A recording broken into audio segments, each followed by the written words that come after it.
Hello बच्चों, आशा करते हैं कि आप सब अच्छे होंगे। जैसे कि आप देख ही चुके हो टाइटल और थंबनेल में कि इस वीडियो लेक्चर में आज हम लोग कवर करने वाले हैं क्लास 9 सीबीएसई का फ्रेंच रेवोल्यूशन। ओके, इंटरेस्टिंग बात ये है कि हम इसमें आपको बहुत कुछ इंटरेस्टिंग बताने वाले। ओके, और सबसे पहली बात तो यही है कि यहाँ पर आप एक नाम पढ़ पा रहे होंगे, केसरी 0822। ओके, ये 0822 ये अपना टेलीग्राम चैनल है, टेलीग्राम लिंक है। यहाँ पर आप बस टेलीग्राम डाउनलोड कीजिएगा, यहाँ पर ये नाम सर्च कीजिएगा और उसमें ज्वाइन कर लीजिएगा। क्यों, पहले सुन लीजिए। बेसिकली इसमें हम आपका क्लास 9 का अब से आज से इस वीडियो लेक्चर के बाद बहुत सारे लेक्चर कवर करेंगे। ऑलरेडी क्लास 9 का एक मेरा प्लेलिस्ट पड़ा हुआ है, बट अब से हम एक नया प्लेलिस्ट बना रहे हैं जिस तरह क्लास 10 का बना के रखे हुए हैं 2023-24 वाले इस न्यू सेक्शन के लिए। आपका भी एक न्यू प्लेलिस्ट बनाएंगे और उस प्लेलिस्ट में सारे वीडियोस को कवर करेंगे, चाहे वो फिजिक्स हो, केमिस्ट्री हो, बायो हो, जो जो हमको आता होगा हम सब कवर करेंगे।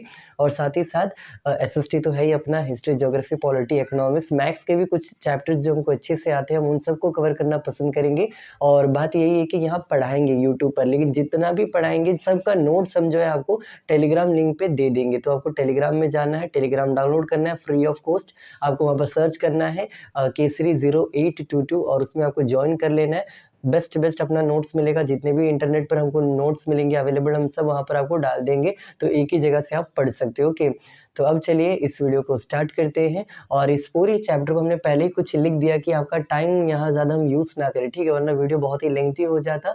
वीडियो को कम से कम रखने के लिए हम क्या किए, ऑलरेडी इतना कुछ चीज़ें लिख के रखे हुए हैं और मेरे पास इसका पीडीएफ भी मैंने यहाँ पर खोल के रखा हुआ है कि पढ़ाने में थोड़ा आसानी हो, आपको समझाने में कि हर कोई पॉइंट्स छूट ना जाए। ओके, इसी के लिए मैंने पीडीएफ भी ओपन करके रखा हुआ है। और टोटल कितना पेजेस का चैप्टर तो आप यहाँ पर देख पा रहे हो, लगभग 24 पेजेस का चैप्टर है, जिसमें से पढ़ने लायक पेज कितना अगर आप पूछोगे तो लगभग 15 पेज है। बाकी डायग्राम वायग्राम क्या क्या एक्स्ट्रा में बहुत कुछ दिया गया, आप सबको इग्नोर कर सकते हो। 15 पेज कवर करना है इस वीडियो लेक्चर में, हम भगा कर भी लेकिन समझा करके भी, ठीक है, दोनों पर्पज से आपको इस पूरे वीडियो को कवर करेंगे। आई होप आपको ये वीडियो अच्छा लगेगा, और अगर अच्छा लगे तो बताना, हम इस तरह के वीडियोस आपके लिए और भी कवर करेंगे। तो बस इतना ही। तो नोट्स के लिए टेलीग्राम में आ जाइए, बता दिए चैनल का नाम, वहाँ पर केसरी 0822। और पढ़ने के लिए, सीखने के लिए आप तो यहाँ हो ही। और एक और बात, मेरे पास एक नोटबुक भी हम आपको दिखाना पसंद करेंगे, ज़रा देखिएगा, एक नोटबुक है मेरे पास, ये वाला। इस नोटबुक में बेसिकली हम क्या करते हैं कि आगे से हम क्लास 10 वाले बच्चों के लिए, सीबीएसई वाले बच्चों के लिए कुछ नोट्स लिखे हैं, और बैक साइड से हम जो है पीछे की तरफ से पूरा जो क्लास 9th में जो इंपॉर्टेंट चैप्टर्स हैं, इंपॉर्टेंट टॉपिक्स है, जैसे कि कोई भी एक चैप्टर ले लीजिए, हम सबका नोट्स इसमें लिखे हुए हैं भर भर के पूरा डीपली। तो इसमें हम जो है आपको यही सब notes, self made notes provide करेंगे, तो ये बेस्ट नोट्स रहेगा। इवन इस वीडियो लेक्चर के बाद हम इस टेलीग्राम चैनल पर इस चैप्टर के top 40 question, most important 40 question को हम अपलोड करेंगे। तो आप उस क्वेश्चंस का अगर आंसर बना लेते हो, then it is more than enough for you. आपको एक्स्ट्रा कुछ भी नहीं पढ़ना पड़ेगा, ऐसा मेरा विश्वास है। ओके, विश्वास टूटता भी है, ये अलग बात है, बट समवेयर आई बिलीव कि वो आपके लिए मोर देन इनफ रहेगा, ठीक है। तो आप टेलीग्राम भी ज्वाइन कर लीजिएगा, आपके ही फ़ायदा के लिए कह रहे हैं, मेरा इसमें कोई फ़ायदा नहीं। टेलीग्राम में मुझे कुछ नहीं मिलेगा, जो भी मिलेगा यूट्यूब से ही अगर मिलेगा तो मिलेगा, लेकिन अभी कुछ मिलता नहीं। ओके, तो चलिए अब स्टार्ट करते हैं। क्या क्या आपको यहाँ पर हम लिखे पहले वो दिखा देते हैं। ओके, सबसे पहले आप यहाँ पर देख पा रहे हो, यहाँ पर हम एक टाइमलाइन लिखे हैं कि नंबर वाइज कि हम ये 12 चीज़ों को आपको समझाने वाले कि इस टाइम में क्या क्या हुआ। ओके, देन उसका आंसर भी लिख दिए कहाँ पर क्या क्या हुआ है। यहाँ पर आप पाओगे इस पूरे चैप्टर को शॉर्ट वे में समराइज करके मैंने 5 पॉइंट्स में कन्वर्ट किया है। मतलब अगर आप पूरा फ्रेंच रेवोल्यूशन पढ़ना चाहते हो तो केवल ये 5 पॉइंट भी अगर आप समझ जाते हो तो मतलब आपने चैप्टर समझ लिया है। लेकिन अगर इन डिटेल अगर आपको ये 15 पेज पढ़ना है तो वो भी आज हम लोग इस वीडियो लेक्चर में कवर करेंगे। ओके, तो आई होप आपको समझ आ रहा होगा। सबसे पहली बात, चलिए फ्रेंच रेवोल्यूशन को स्टार्ट करते हैं, अब एक एक करके समझना स्टार्ट करते हैं। सबसे पहली बात देखो, फ्रेंच रेवोल्यूशन जो है, अगर आप गूगल में अलग अलग जाके सर्च करते हो या अलग अलग टीचर से पढ़ते हो तो अलग अलग आंसर बताएंगे कब से लेके कब तक हुआ। जैसे कि अकॉर्डिंग टू एनसीईआरटी वहाँ पर ये लिखा रहता है कि 14 जुलाई 1789, 14 जुलाई 1789 को आपके पेरिस नाम का शहर, सिटी, जो कि फ्रांस का कैपिटल है, फ्रांस का कैपिटल पेरिस, पेरिस में एक बैस्टाइल नाम का किला है, बैस्टाइल नाम का एक फोर्ट है जहाँ पर कैदियों को रखा जाता है। ओके, और गोली बंदूक भी रखा जाता है, एमुनिशंस। बुक का लाइन हम पढ़ रहे हैं। ओके, तो वहाँ पर क्या किया जाता है, कुछ लोगों ने गया, मतलब हंड्रेड्स ऑफ पीपल जाते हैं और वहाँ पर क्रांति करते हैं, रेवोल्यूशन करते हैं। क्रांति मतलब रेवोल्यूशन मीन्स क्रांति होता है, जब आप मार पीट के लड़ झगड़ के कुछ चेंज लाना चाहते हो उसका रेवोल्यूशन कहते हैं। तो फ्रेंच रेवोल्यूशन में होता है क्या है, बेसिकली स्टार्ट कहाँ से होता है, तो कहीं पर आपको ये पढ़ाया जाएगा 14 जुलाई 1789 से, ओके। जबकि कहीं और आप पढ़ोगे तो लिखा रहेगा कि 5 मई 1789। 5 मई को क्या हुआ था अगर आप पूछोगे तो देखिए, फ्रांस नाम का जो कंट्री है वो पुराने ज़मानों में अलग-अलग होता है ना, अलग-अलग सोशली वो अलग-अलग लेवल पर डिवाइडेड था सोसाइटी। कैसे? उसको एस्टेट कहा जाता था। सोसाइटी 3 एस्टेट में डिवाइडेड हुआ करता था। पहले एस्टेट को कहते थे क्लर्जी, जिसमें बहुत ही प्रिविलेज्ड लोग, मतलब राजा के बहुत खास लोग, गिने-चुने लोग या रॉयल फैमिली से बिलॉन्ग करने वाले लोग रहते थे। दूसरा नोबल्स, नोबल्स अगेन थोड़े और खास सेनापति टाइप के लोग, ये सब उसमें आते थे। और थर्ड एस्टेट जिसको हम लोग कहते थे कॉमन पीपल्स, इसमें पढ़े लिखे लोग भी हो सकते हैं, अनपढ़ लोग भी हो सकते हैं, इसमें बिजनेसमैन भी हो सकते हैं, इसमें गरीब लोग भी हो सकते हैं। तो 3 एस्टेट्स, 3 सोशल ऑर्डर में सोसाइटी डिवाइडेड था। और इसी में से दिक्कत क्या आया कि सबसे ज़्यादा पॉपुलेशन जो है थर्ड एस्टेट वालों का था, मेजॉरिटी ऑफ द पॉपुलेशन, जबकि माइनॉरिटी में था आपका फर्स्ट एस्टेट्स और सेकंड एस्टेट। बट प्रिविलेजेस किसको मिलता था, ज़्यादा छूट, ज़्यादा अधिकार जो भी है वो आपको फर्स्ट एंड सेकंड वाले को मिलता था। पॉइंट ये है, 5 मई 1789 को एक मीटिंग बुलाया जाता है तीनों एस्टेट्स के जनरल्स का। एस्टेट जनरल कौन होता है, जो तीनों एस्टेट के जो सबसे बड़े-बड़े लोग होते थे उनका एक-एक आदमी होता था, उनको बुलाया जाता था। उसको कन्वेंट का मतलब होता है मीटिंग। तो एक मीटिंग बुलाया जाता है जिसमें इन्होंने फैसला क्या किया इन एस्टेट वालों ने कि देखो, हम लोग पॉपुलेशन में कम है, तुम लोग पॉपुलेशन में ज़्यादा हो, तो इस हिसाब से इस देश में टैक्स भरेगा तो कौन भरेगा, आप लोग भरोगे, मतलब थर्ड एस्टेट वाले। और यही प्रॉब्लम बना क्या चीज़ होने का, फ्रेंच रेवोल्यूशन होने का। बट केवल ये एक सिंगल रीज़न नहीं है, और भी है। चलिए मैं आपको रीज़न सुनाते हैं, what were the reasons of French revolution. एक एक करके बोल रहे हैं, सुनते चलिएगा, ओके। यहाँ पर हम वीडियो बीच में पोस्ट करते जाएंगे कि वीडियो रिकॉर्ड हो रहा है यानी हम खुद से चेक करते जा रहे हैं, क्योंकि रात को वीडियो रिकॉर्डिंग हो रहा है तो खुद से देखना पड़ता है, ओके। तो हम रुकते जाएंगे बट एडिट करके इसको मिक्स करते चले जाएंगे, आपको बस ध्यान से सुनना है। नेक्स्ट अपना टॉपिक स्टार्ट हो रहा है, what are the causes of French revolution. तो सुनिएगा आंसर।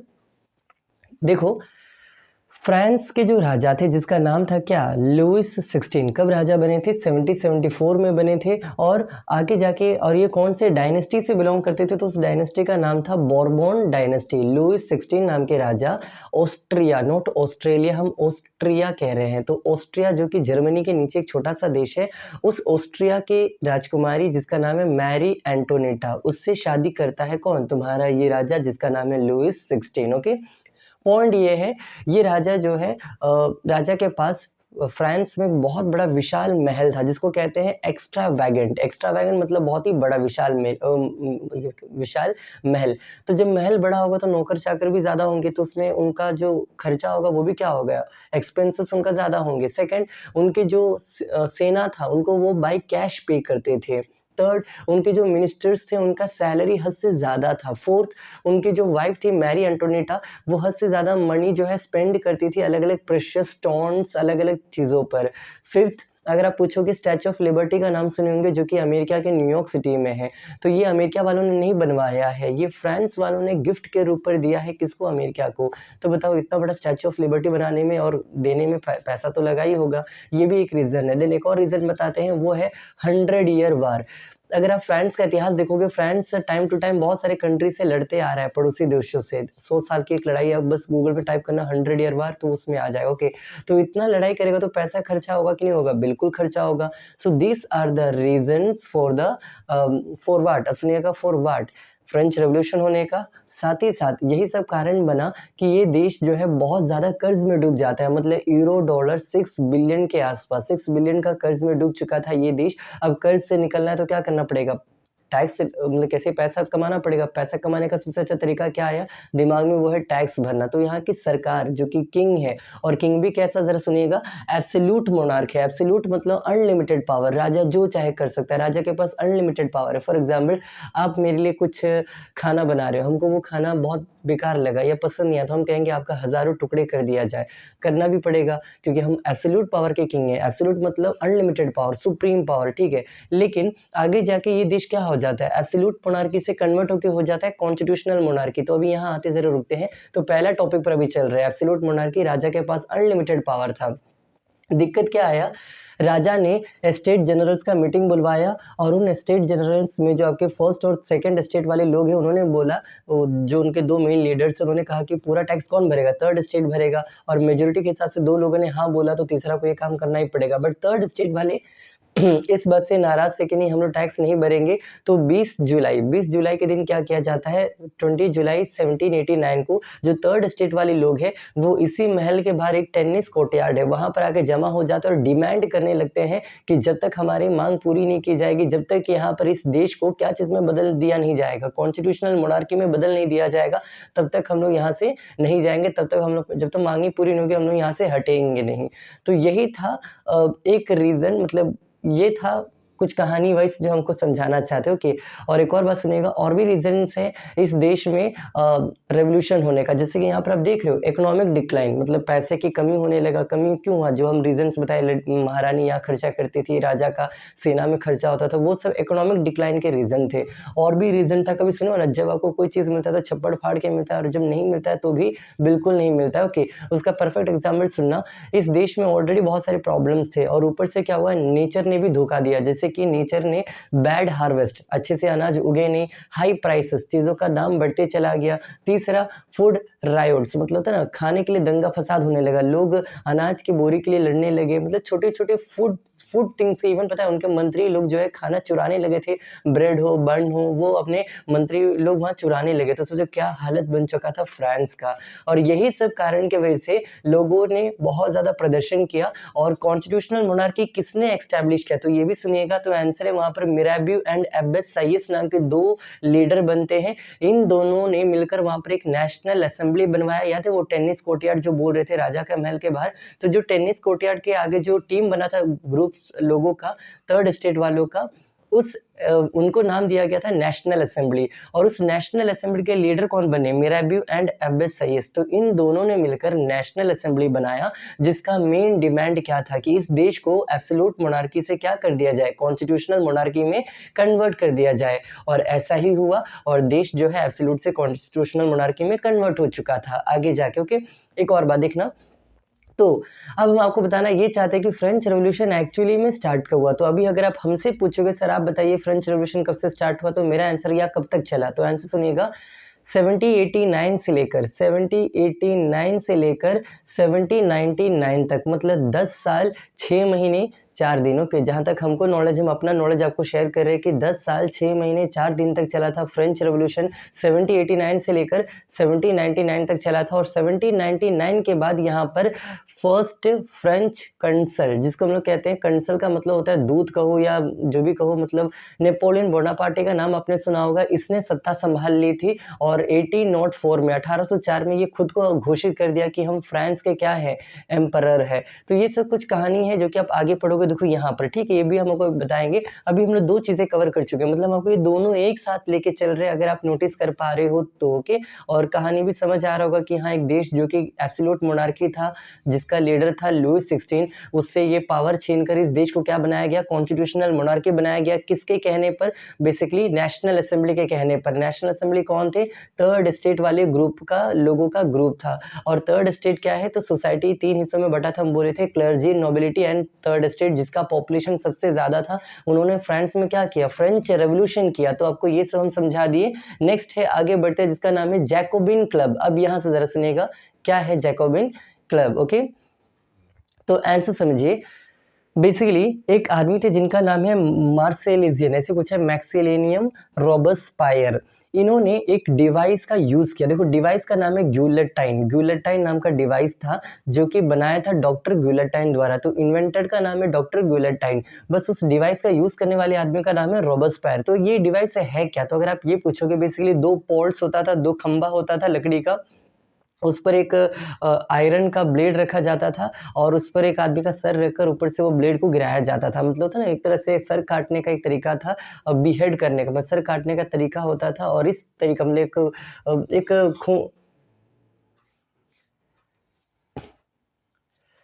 तो गिलोटाइन क्या है? गिलोटाइन एक डिवाइस है जिसके हेल्प से हम लोग क्या कर सकते हैं, हम लोग मतलब ये रॉबस्पायर ने क्या किया था, वहाँ पर लोगों का हेड होता है हेड शॉट, मतलब क्या कहते हैं उसको, हेड काटने के लिए यूज़ करता था, बीहेड करने के लिए, सर काटने के लिए, जो जो उनका बात नहीं मानते थे उन सबका वो सर काटते थे। ओके, तो इन्होंने बहुतों का सर काटा जो कि इनका बात नहीं मानता। और ये किसके लीडर है? तो आंसर ये जैकोबिन क्लब। यहाँ पर यार ये कोई नाचने गाने वाला क्लब नहीं है, ये एक पॉलिटिकल क्लब है। जिस तरह होता है ना, पार्टी वाले मिलकर इन्होंने बनाया था। पार्टी कौन सी पार्टी? अगेन थर्ड स्टेट के कुछ लोग थे ज़्यादातर इसमें।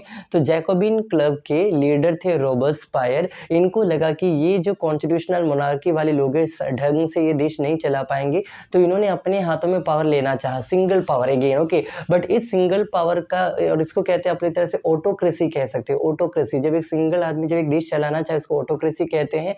तो ये रॉबस्पायर ने ये सोचा, इसका इनके दिमाग में चल रहा था, बट इनका प्लान सक्सेसफुल एक हद तक हुआ, उसके बाद नहीं हुआ। क्योंकि खुद बताओ ना, एक आदमी जो इतना दुश्मन पालेगा, जो इतने लोगों को सर काटेगा, उसका दुश्मन बनेगा कि नहीं बनेगा? बिल्कुल बनेगा।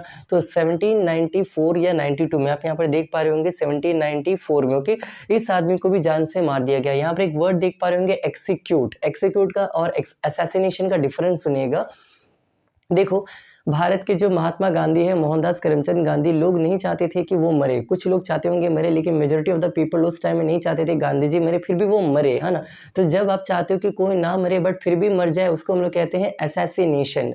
जब आप चाहते हो कि कोई ना मरे फिर भी अगर उसको मार दिया जाए, उसको असैसिनेशन कहते हैं। जबकि आप जब चाहते हो कि हाँ इस आदमी को जान से मार दिया जाए, आप चाहते हो, तो उसको हम लोग कहते हैं एक्सिक्यूट। जैसे कि यहाँ पर आप देख पा रहे होंगे कि यहाँ पर लिखे हैं लुई 16 और मैरी एंटोनेटा, इनको तो फांसी की सजा दिया गया था और इनको भी गिलोटाइन डिवाइस से मारा गया था, आई गेस। ओके, तो इनको क्या किया गया था? एक्सिक्यूट किया गया था। मतलब लोग चाहते थे कि ये मर जाए, मतलब ये लोग ना मर जाए जो भी है। तो ये इनके साथ हादसा हुआ था। आगे जाकर रॉबस्पायर को भी जान से मार दिया गया। और यहाँ पर ये रहा आंसर। तो फ्रेंच रेवोल्यूशन कब स्टार्ट हुआ? अकॉर्डिंग टू एनसीईआरटी 14 जुलाई 1789। और हम भी वही कह रहे हैं, 1789 से लेकर 1799, मतलब 10 साल 6 महीने 4 दिन चला था आपका फ्रेंच रेवोल्यूशन। ओके, और फ्रेंच रेवोल्यूशन में सबसे पहले कौन थे? तो आपको बता दिए, ये देश एक एब्सोल्यूट मोनार्की वाला कंट्री था, लेकिन आगे जाके ये देश क्या बन गया? कॉन्स्टिट्यूशनल मोनार्की बन गया। किनके नेतृत्व में? मिराबेau एंड अब्बास सैयद। देखो, वीडियो का क्वालिटी अगर कम हो तो आप थोड़ी देर छोड़ दीजिए वीडियो को, होता है ना, आधा एक घंटे बाद अपने आप इसका क्वालिटी आ जाता है। हम इसको फुल एचडी में डाल रहे हैं, मैक्सिमम एचडी में क्वालिटी में, लेकिन स्टार्टिंग में अगर 4K में हम रिकॉर्ड कर रहे हैं, ठीक है, 4K मतलब बहुत ही ज़्यादा होता है, आपको भी समझ नहीं आ रहा होगा, बहुत नेट जाता है, बहुत ज़्यादा इसका स्पेस ये यूज़ करता है, फिर भी ये रिकॉर्ड कर रहे हैं।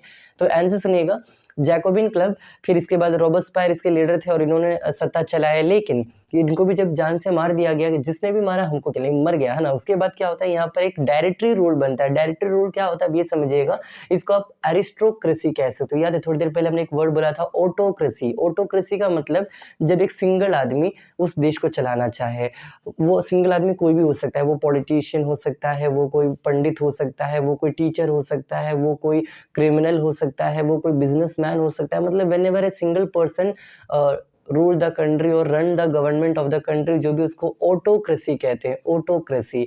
लेकिन एक वर्ड है एरिस्टोक्रेसी। एरिस्टोक्रेसी, अब ये क्या होता है?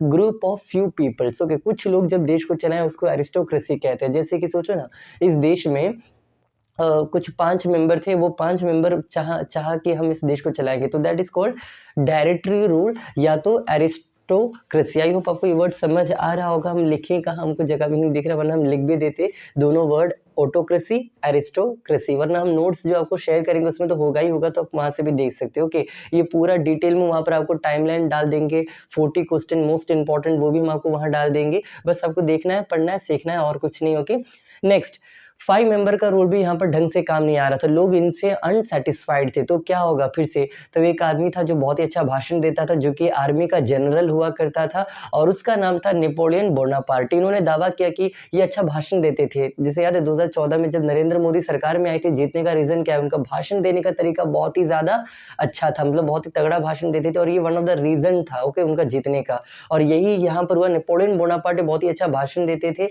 और इसी रीजन के कारण लोगों ने इनको चाहा और इनकी सरकार बनी, लेकिन किस तरह की सरकार? मिलिट्री डिक्टेटरशिप, मतलब तानाशाही। इन्होंने पूरा मिलिट्री का सपोर्ट लेकर उस देश में अपना पावर कब्जा किया और ये स्टार्टिंग में बहुत ही अच्छा काम किए थे। जैसे कि अगर आप यहाँ देखोगे 1804 में नेपोलियनिक कोड, इसको यूनिफॉर्म सिविल कोड भी कहा जाता है। मतलब स्टार्टिंग में इन्होंने बहुत अच्छा काम किया। अगर आप पूछोगे कौन सा अच्छा काम किया नेपोलियन बोनापार्टे, क्योंकि ये तो तानाशाह है और तानाशाह लोग तो ज़्यादातर खराब होते हैं, लेकिन इनका कुछ अच्छा काम सुनिएगा। स्टार्टिंग में इन्होंने जितने भी बाई बर्थ प्रिविलेजेस मिलता है, मतलब पैदाइशी जो जन्म सिद्ध अधिकार मिलता है कि राजा का बेटा राजा, उसको इन्होंने छीन लिया। ओके, सेकंड, इन्होंने और क्या छीना अगर आप पूछोगे तो होता ना, जैसे कि हम लोग क्या कहते हैं फ्यूडलिज्म, मतलब जमींदारी प्रथा को इन्होंने वहां पर खत्म कर दिया। तीसरा, एबॉलिश्ड सर्वडम, कि कोई किसी के लिए मुफ्त में काम नहीं करेगा, मतलब किसान टाइप के लोग जो हैं जिससे जबरदस्ती काम करवाया था उसको बंद करवा दिया, मतलब स्लेवरी सिस्टम को इन्होंने बंद करवा दिया। देन अगर आप पूछोगे इन्होंने अच्छा काम क्या किया, तो ट्रांसपोर्ट सिस्टम को इन्होंने इंप्रूव कर दिया। और अच्छा काम पूछोगे तो यहाँ पर कम्युनिकेशन सिस्टम को इन्होंने और बेटर कर दिया। और अच्छा पूछोगे तो इन्होंने इक्वल राइट्स प्रमोट किया। तो इस तरह बहुत कुछ इन्होंने अच्छे काम किया था। लेकिन देखो, एक लालच नाम की भी चीज़ होती है जो कि आगे जाके लोगों में आ ही जाता है ना, ग्रीड जिसको कहते हैं, ग्रीड।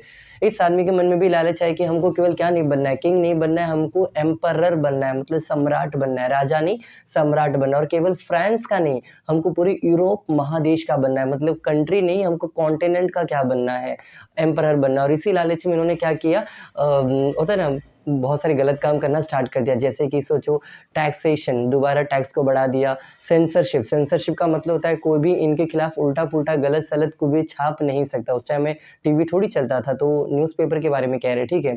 और एक और गलत काम है फोर्स्ड कॉन्स्क्रिप्शन। अब ये क्या होता है फोर्स्ड कॉन्स्क्रिप्शन? सोचो ना, ये फ्रांस के राजा है, इनको लड़ना है किसी देश के खिलाफ, मान लो जर्मनी के खिलाफ, तो सेना चाहिए, सेना कम पड़ जाएगा। तो ये क्या करते थे, जो बगल के छोटे मोटे देश थे जैसे कि डेनमार्क हो गया, स्विट्जरलैंड हो गया, बेल्जियम हो गया, वहाँ पर ये जाके उनको पहले हराते थे और वहाँ की सेना को जबरदस्ती अपने सेना, फ्रांस की सेना में भर्ती करवाते थे और जर्मनी के खिलाफ लड़ते थे। मतलब सोचो ना क्या इंटरेस्टिंग बात है। मतलब कल जाके अगर इंडिया क्या करेगा, पाकिस्तान को हरा कर पाकिस्तान की सेना को अगर अपनी सेना में करके और चाइना के खिलाफ लड़ेगा, तो ये क्या यूनिक चीज़ होगा। मतलब सोच रहे, मतलब ये अजीब लगेगा आपको कि इंडिया वाले पाकिस्तान की सेना को अपनी सेना में भर्ती करके चाइना के खिलाफ लड़ रहे हैं। तो ऐसा तो होगा नहीं, आप कहोगे, लेकिन यहाँ हुआ था, जिसका कहानी है नेपोलियन बोनापार्टे। ओके, तो इन्होंने ऐसा हरकत किया था, बस आपको ये समझना है। और आगे जाके क्या होता है, 1815 में 1815 में एक लड़ाई होता है जिसका नाम है बैटल ऑफ वाटरलू। वाटरलू कोई पानी वाला लू नहीं, मतलब खाने वाला पीने वाला कोई सामान नहीं।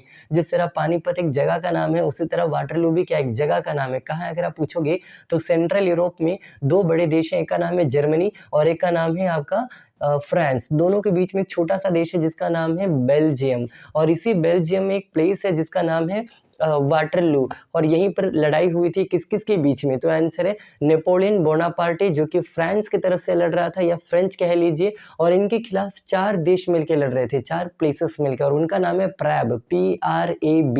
ये हम चाहे तो लिख देते हैं आपके लिए, यहाँ पर जरा देखिएगा, यहीं पर कहीं लिख देते हैं, यहाँ से यहाँ करके देखिएगा, NB मतलब नेपोलियन बोनापार्टे वर्सेस प्रैब। अब ये प्रैब क्या है, तो प्रैब मतलब 4 देश, कौन कौन सा, P फॉर प्रुशिया, रशिया नहीं, रशिया क्या कि पी लगा दीजिए, प्रुशिया, प्रुशिया जर्मनी का पुराना नाम है, बस इतना समझ लीजिए, ठीक है।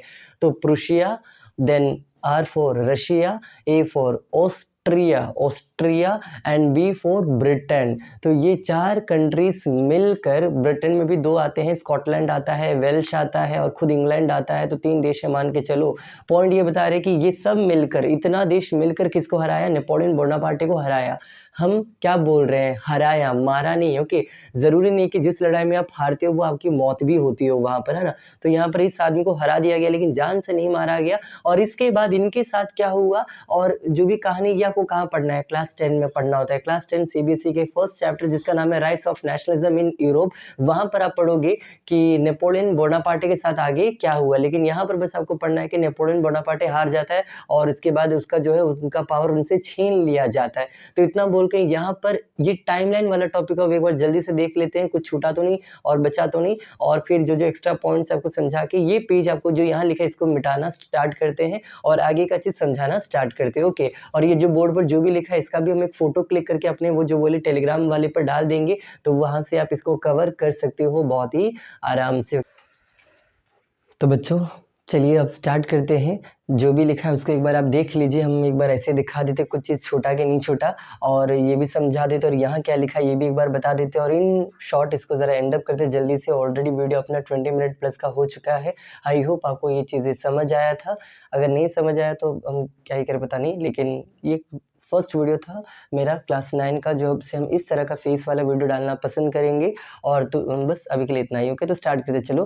देखो यहाँ पर आप जैसे देख पा रहे हो 1774 में लुई 16 राजा बना, बोरबोन डायनेस्टी का था। यहाँ पर इकोनॉमिक घटने लगा। इकोनॉमिक घटने का बहुत सारा रीज़न था, आपको समझा दिए।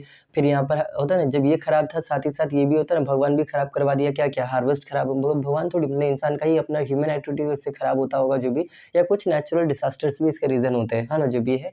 तो हाई प्राइसेस होने लगा, फूड राइट होने लगा।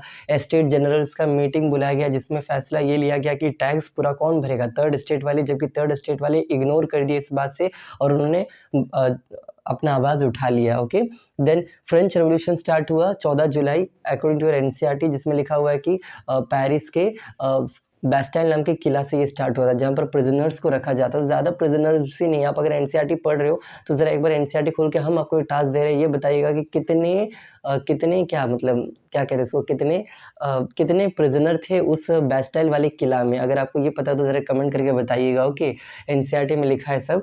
देन लुईस 16 और मैरी एंटोनिएटा को क्या किया, जान से मार दिया गया, और ये देश एब्सोल्यूट मोनार्की से कॉन्स्टिट्यूशनल मोनार्की बन गया। लेकिन कैसे, वो भी सुनना। यहाँ पर हम लिखे नहीं, कहीं ऐसे समझा देते हैं, यहाँ लिखे, देखो ये रहा। हम 1791 में इस देश में कॉन्स्टिट्यूशन बनता है, और उस कॉन्स्टिट्यूशन के अकॉर्डिंग क्या किया जाता है कि इस देश को एब्सोल्यूट से कॉन्स्टिट्यूशनल में कन्वर्ट किया जाता है। तो ऐसे थोड़ी कॉन्स्टिट्यूशनल मोनार्की बन जाता है। मतलब हम तुमको कहेंगे तुम भात खा रहे हो, तो जब भात ही नहीं पका तो तुम खाओगे कैसे? भात पका होगा, चावल पका होगा, तब ना चावल खा रहे हो। तो बस यहीं पर है, यहाँ पर कॉन्स्टिट्यूशन बना 1791 में, और उस हिसाब से ये देश क्या बन गया, कॉन्स्टिट्यूशनल मोनार्की बन जाता है। देन आगे बढ़ोगे, रेन ऑफ टेरर, देखो ये हम छोड़ दिए तो ये जरा सुनिएगा। 1792 से लेके 1794 तक यहाँ पर जो रॉबespierre नाम का आदमी था, उन्होंने रेन ऑफ टेरर करवाया था। मतलब इसको कहते हैं the policy of several punishment and ऐसे कुछ है, पॉलिसी ऑफ सेवरल पनिशमेंट।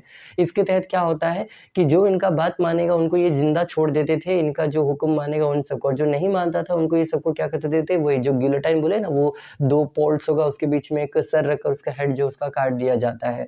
तो यही था रेन ऑफ टेरर, एक ज़माना जब वहाँ के लोग इनका बात मानने पर मजबूर थे, और जो नहीं मानता था उनका सर जो है कट जाता था।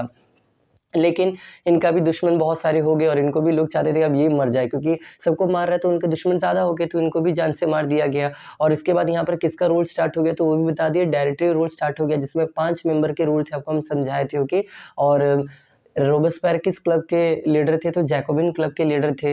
फिर यहाँ पर नेपोलियन बोनापार्टे का रूल, अब ये सुनिएगा, क्लास 10 में जाओगे एनसीईआरटी में लिखा है कि नेपोलियन बोनापार्टे का रूल 1794 में स्टार्ट होता है। 1794 में, मतलब जब ये खत्म होता है इसके बाद यहाँ से सॉरी, हाँ यही है 1797 में स्टार्ट होता है। लेकिन कहीं पर ये लिखा रहता है कि नहीं, ये 803 में, मतलब 18 मई 1803 को ये बने थे, नेपोलियन बोनापार्टे पावर में आए थे। तो अलग अलग जगह अलग अलग लिखा हुआ है, जो हमको सबसे अच्छा लगा हम वो यहाँ लिख दिए कि नेपोलियन बोनापार्टे इस समय राजा बन चुका था, और 1804 में इन्होंने कुछ अच्छा काम करने के लिए यूनिफॉर्म सिविल कोड, जिसको नेपोलियनिक कोड, ये भी इन्होंने लाया था, और 1815 में बैटल ऑफ वाटरलू इन्होंने किया था। ओके, और इसके बाद अब आपको ये भी समझा दी, शॉर्ट में चैप्टर समझना चाहते हो तो देश में पहले एब्सोल्यूट मोनार्की था, ये बदल के कॉन्स्टिट्यूशनल मोनार्की आया, फिर ये बदल के जैकोबिन क्लब आया, और कौन कौन लाया वो भी बता दिए हैं। एब्सोल्यूट मोनार्की लुई 16 के अंडर में था, constitutional monarchy Mirabeau and Abbas Syed के अंडर में था, जो कि इन्होंने नेशनल असेंबली के हेल्प से लाया था। नेशनल असेंबली क्या है ये भी बता दिए, थर्ड स्टेट वालों का एक ग्रुप को कहते थे नेशनल असेंबली, जो कि कॉन्स्टिट्यूशनल मोनार्की लाना चाहता था। जैकोबिन क्लब के लीडर थे कौन, रोबेस्पियर। और जैकोबिन क्लब क्या एक पॉलिटिकल क्लब है, जो कि उस देश का पॉलिटिकल मैटर रिलेटेड बातों को चर्चा करता था। डायरेक्टरी रूल क्या है, तो 5 मेंबर एग्जीक्यूटिव लोग का ये ग्रुप था, ये भी बता दिए। और मिलिट्री रूल, मतलब तानाशाह थे कौन, तुम्हारे नेपोलियन बोनापार्टे, बट लोगों का सपोर्ट इनको बहुत ज़्यादा मिला स्टार्टिंग में, बाद में जाके इनका सपोर्ट लोगों ने इनका भी छोड़ दिया। ओके, और ये देश दोबारा से क्या बन जाता है, कॉन्स्टिट्यूशनल मोनार्की बन जाता है। ये आप क्लास 10 में पढ़ोगे। तो यहाँ पर आपको हम जो है बेसिकली टाइमलाइन समझा दिए, और ये भी समझा दिए। हम चाहते थे ये सिंगल शॉर्ट वीडियो में आपको पूरा फ्रेंच रेवोल्यूशन कवर कर दे, लेकिन जैसे देख ही पा रहे होंगे बस इतना समझाने में हमको 24-25 मिनट लग चुका है। तो आप बताइए, हम चाहते हैं अब कि इसको हम पार्ट वाइज ही लाएँ। अगर आपको ये वीडियो अच्छा लगा हो तो अगर आप बताओगे तब इसका पार्ट 1 लाएँगे, जिसमें हम पेज वाइज कवर करेंगे, ठीक है? पेज 1, पेज 2 मतलब रिकॉर्ड तो हम अभी ही करेंगे, इसके बाद ही रिकॉर्ड करेंगे, लेकिन अपलोड करेंगे अलग-अलग पार्ट में, पार्ट 1, पार्ट 2, पार्ट 3, पार्ट 4 करके जो भी है। तो आई होप आपको ये वीडियो अच्छा लगा होगा, समझने लायक लगा होगा, समझने लायक कुछ चीज़ें आपको हम समझाए होंगे और ये भी बता दिए नेपोलियन बोनापार्ट किसके खिलाफ हारा था बैटल ऑफ वाटरलू वाली लड़ाई में। और ये टॉपिक्स आपको पहले इसमें बस इतना बता देते हैं कि इस चैप्टर में आपको बहुत सारे न्यू वर्ड्स पढ़ना है या न्यू टर्म्स पढ़ना है। साइड बॉक्सेस में देखना बहुत सारा शब्द है, जैसे हमको शब्द बताते हैं।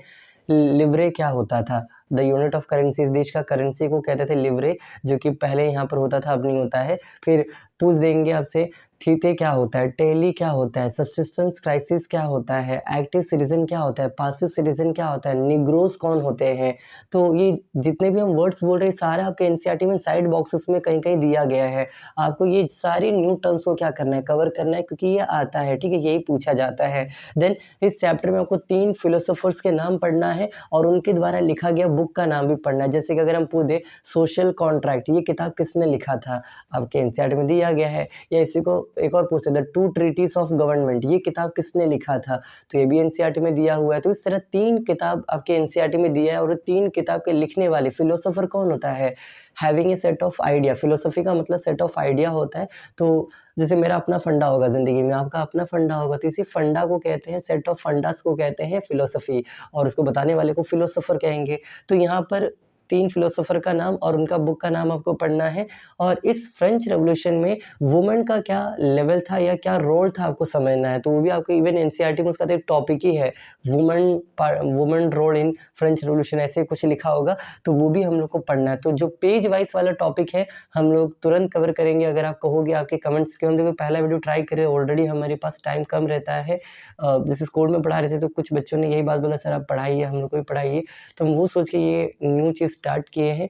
अगर सबका सपोर्ट रहा, अगर आप लोग कमेंट सेक्शन में आके बताते हो कि हाँ सर हम लोग पढ़ना चाहते हैं आपसे, आप कवर कीजिए, आप पढ़ाइए, तब हम इसको ज़रूर कंटिन्यू करेंगे। वरना फिर कि ऑलरेडी बिजी रहते हैं, टाइम नहीं रहता मेरे पास, फिर भी हम ये निकाल के फर्स्ट वीडियो क्लास 9 के लिए ट्राई कर रहे हैं कि ये चलेगा नहीं चलेगा देखने के लिए, ओके।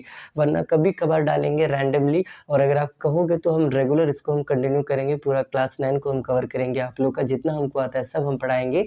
तो आई होप ये समझ गए। नोट्स के लिए हम बार बार कह रहे हैं टेलीग्राम पर आ जाइएगा, वहाँ पर हम सबका नोट्स आपका इसका डालते जाएंगे, ओके। तो इस वीडियो को यहीं पर एंड अप करते हैं। नेक्स्ट वीडियो आपके रिस्पॉन्ड के हिसाब से होगा, ओके। तो उसको एंड अप कर रहे हैं। Thank you.